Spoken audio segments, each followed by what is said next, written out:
Morning! Ang i-share ko sa inyo ngayon ay kung saan natin makikita kung may violation man ang ating account. Sundan nyo lang.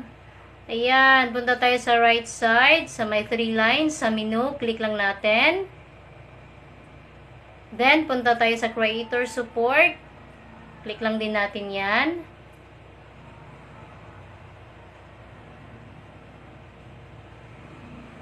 Pagkatapos, punta tayo sa Content and Audience Tools. Open lang natin yan, guys. Pagkatapos, sa may Content Standards, click lang natin yan. Then, punta tayo sa Your Content was removed. Open natin yan. Pagkatapos, guys, sa may right side sa taas, sa may 3 lines, open lang din natin yan. Then, sa baba, guys, sa support inbox, open natin.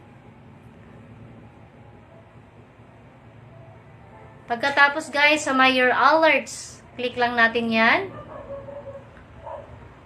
Ayan, no violations. Thank you for helping keep Facebook safe for everyone. Ayan, guys, wala tayong violations sa ngayon. Ayan, sana makatulong sa inyo, guys. Paki-follow and please, paki-share na rin.